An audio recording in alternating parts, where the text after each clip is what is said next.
Welcome to Naskar academy YouTube channel. Netaji Subhash open ইউনিভার্সিটির আন্ডারে যে সকল ছাত্রছাত্রীরা বর্তমানে পিজি কোর্সে পাঠরত, অর্থাৎ এমএ, এমএসসি, এমকম স্তরে পাঠরত, এই বছরে আপনারা অ্যাসাইনমেন্ট সাবমিট করবেন, টার্মিনেট এক্সাম দেবেন। আজকের এই ভিডিওটি আপনাদের কাছে একটি ইম্পর্টেন্ট আপডেট হতে চলেছে। আপনারা প্রত্যেকেই জানেন যে আপনাদের এক্সাম ফর্ম ফিল আপের first phase complete, exam form fill আপের সেকেন্ড ফেজ কমপ্লিট, এছাড়াও যেটুকু ছাত্র পড়েছিল তাদের জন্যও কিন্তু এক্সাম ফর্ম ফিল আপের থার্ড ফেজ দেওয়া হয়েছে। ঠিক এই জায়গায় থেকে দাঁড়িয়ে সংখ্যাগরিষ্ঠ ছাত্রছাত্রীদের একটা বড় প্রশ্ন, এক্সাম ফর্ম ফিল আপের কাজ পুরোপুরি কমপ্লিট, তাহলে এবারে যে প্রসঙ্গটা আসে অ্যাসাইনমেন্ট ও এক্সাম কবে কন্ডাক্ট করানো হবে, অ্যাসাইনমেন্ট ও এক্সাম এক্স্যাক্ট কোন টাইম শিডিউলে হতে পারে।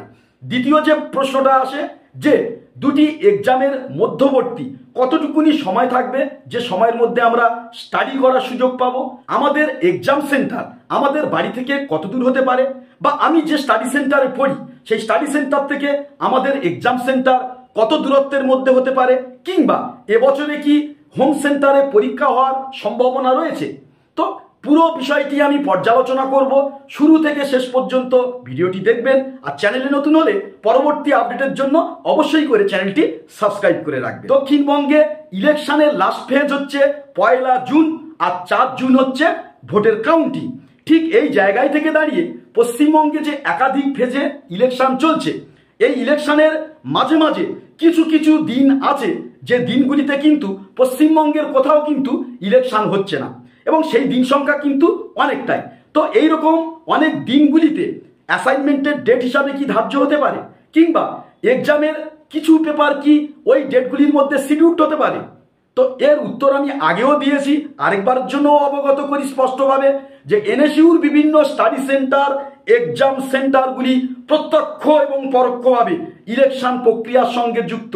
কোনো এক্সাম সেন্টার ও স্টাডি সেন্টারে বুথ কেন্দ্র, কোথাও বা ডিসিআরসি, কোথাও বা পুলিশের থাকা স্থান, কোথাও বা কেন্দ্রীয় বাহিনী ও বিএসএফ বাহিনীর থাকা স্থানে পরিণত হয়েছে, যে জন্য করে এই যে ভোটের প্রক্রিয়ার মধ্যে কোনোভাবেই কিন্তু এক্সাম কন্ডাক্ট করা সম্ভবপর নয়। এবারে তর্কের খাতিরে যদি ধরি, তাও যদি হওয়ার সম্ভাবনা আছে, কিন্তু সেক্ষেত্রে আরেকটাও লজিক কিন্তু কাজ করছে। আপনারা প্রত্যেকেই জানেন যে 2 জুন তারিখে কিন্তু গরমের ছুটি শেষ হচ্ছে। তো এখন প্রশ্ন আসতে পারে যে এর আগেও তো গরমের ছুটির মাঝখানে বিভিন্ন ছাত্রছাত্রী, এনএসইউ ছাত্রছাত্রীদের পরীক্ষা হয়েছে, তাহলে এই গরমের ছুটির মাঝখানে কেন পরীক্ষা হবে না? তো তার উত্তরে বলি, Kolkata university, Jadavpur university, Kalyani university, Vidyasagar university, পশ্চিমবঙ্গের বিভিন্ন ইউনিভার্সিটিতে এই মুহূর্তে বিভিন্ন সেমিস্টার পরীক্ষা চলছিল, কিন্তু প্রচণ্ড গরম এবং হিট ওয়েভের কারণে পরীক্ষা বানচাল করে দেওয়া হয়, অনির্দিষ্টকালের জন্য ছুটি ঘোষণা করা হয়। ফলে এখান থেকেই স্বভাবতই প্রশ্ন এসেই যাচ্ছে যে 2 জুন তারিখে বা 2 জুন পর্যন্ত যে গরমের ছুটি পড়েছে, এই গরমের ছুটির মধ্যে, হিট ওয়েভের মধ্যে, গরমের মধ্যে কোনোভাবেই পরীক্ষা কন্ডাক্ট করা সম্ভব নয়, ইলেকশনের মধ্যে কোনোভাবেই পরীক্ষা কন্ডাক্ট করা সম্ভবপর নয়। ফলে এখান থেকেই প্রশ্ন স্বাভাবিকভাবে আসতে পারে যে ইলেকশন প্রক্রিয়া বা গরমের ছুটির মধ্যে যদি এক্সাম না হয়, তাহলে এক্ষেত্রে অ্যাসাইনমেন্ট তো হতে পারে, কারণ অ্যাসাইনমেন্ট তো যেহেতু এনএসইউতে অনলাইন মোডে হয়, এমসিকিউ প্যাটার্নে হয়, ডিজিটাল প্ল্যাটফর্মে হয়, বাড়িতে বসে 24 ঘন্টার যে কোনো সময় অ্যাসাইনমেন্ট সাবমিট করাই যেতে পারে, তাহলে অ্যাসাইনমেন্ট কি হতে পারে? তার উত্তরে বলি, সেই সম্ভাবনাও কিন্তু জিরো। কারণ এই ইলেকশন প্রক্রিয়ার সঙ্গে বহু সরকারি কর্মচারী যুক্ত, যারা প্রত্যক্ষ এবং পরোক্ষভাবে এনএসইউতে পড়াশোনার সঙ্গে সম্পৃক্ত। ফলে কার কোথায় ডিউটি আছে, কে কোনভাবে ইলেকশন প্রক্রিয়ার সঙ্গে যুক্ত, কেউ কিন্তু জানে না।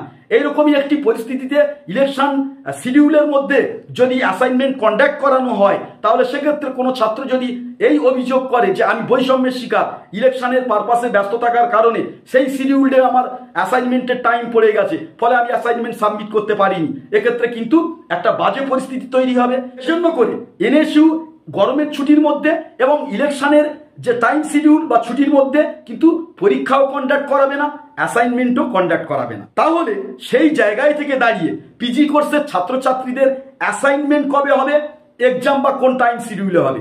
আমি আগেই বলেছি যে অ্যাসাইনমেন্ট ও এক্সাম নেওয়ার জন্য যে যে করণীয় কাজগুলি এনএসইউ করিয়ে নেয় সেই কাজগুলো কিন্তু এই গরমের ছুটির মধ্যে এবং ইলেকশন টাইম শিডিউলের মধ্যে কিন্তু কমপ্লিট হয়ে যাবে। অ্যাসাইনমেন্টের নোটিশ প্রকাশ হয়ে যেতে পারে, এক্সামের নোটিশ প্রকাশ হয়ে যেতে পারে, এক্সাম সেন্টারের নোটিশ প্রকাশিত হয়ে যেতে পারে, সব কাজ কমপ্লিট হয়ে যাবে। এবারে 4 জুন ইলেকশনের কাউন্টিং পরিসমাপ্ত, 2 জুন হচ্ছে গরমের ছুটি পরিসমাপ্ত। এগুলি কমপ্লিট হয়ে যাওয়ার পরে না এই যে জুন মাসের মাঝামাঝি সময়ে কিন্তু অ্যাসাইনমেন্ট স্টার্ট হয়ে যেতে পারে। টানা 1 সপ্তাহ যাবৎ অ্যাসাইনমেন্ট কিন্তু আপনাদের চলবে, জুন মাসের আপনারা লাস্টের দিকে এসে পৌঁছাবেন। এবারে পরীক্ষা হয়তো জুন মাসের শেষের দিকে হতে পারে কিংবা জুলাই মাসের ফার্স্ট উইকের দিকে কিন্তু পিজি কোর্সের ছাত্রছাত্রীদের এক্সাম হওয়ার সম্ভাবনা প্রবল। যে আপনাদের পরীক্ষা হওয়ার কথা ছিল কিন্তু 2023 সালের নভেম্বর ডিসেম্বর মাস নাগাদ, ঠিক এই জায়গায় থেকে দাঁড়িয়ে ইলেকশনের কারণে হতে পারে, গরমের ছুটির কারণে হতে পারে, বা ইউজি কোর্সের ব্যস্ততা বা বিডিপিদের রেজাল্ট আউট ইত্যাদি ব্যস্ততার কারণে এনএসইউ কিন্তু অনেকটা পিছিয়ে ফেলেছে। যে কারণে এনএসইউ কিন্তু পরীক্ষা যখন স্টার্ট করবে সময়ের গ্যাপ কিন্তু পূর্বের মতো রাখবে না। আগের পূর্ববর্তী ইয়ারগুলোতে আমরা দেখেছি বিডিপি বা পিজি কোর্সের ক্ষেত্রে 2টি পরীক্ষার মধ্যবর্তী সময়ের গ্যাপ থাকতো 1 সপ্তাহ, কিন্তু এই 1 সপ্তাহ গ্যাপ বর্তমানে কিন্তু আর থাকছে না, যেহেতু একাডেমিক সেশনটা অনেকটা লেট হয়ে গেছে। এই জন্য করে আপনারা প্রত্যেকেই দেখেছেন যে পূর্ববর্তী ইউজি বা বিডিপি কোর্সের ক্ষেত্রে সেই 1 সপ্তাহের যে পরীক্ষার গ্যাপ তাদের কিন্তু ছিল না, 2 দিন বা 3 দিন অন্তর অন্তর পরীক্ষা হয়েছে। পিজি কোর্সের ছাত্রছাত্রীদের ক্ষেত্রেও অনুরূপ হতে চলেছে, ছাত্রছাত্রীরা কিন্তু 1 সপ্তাহের গ্যাপ কিন্তু পাবেন না।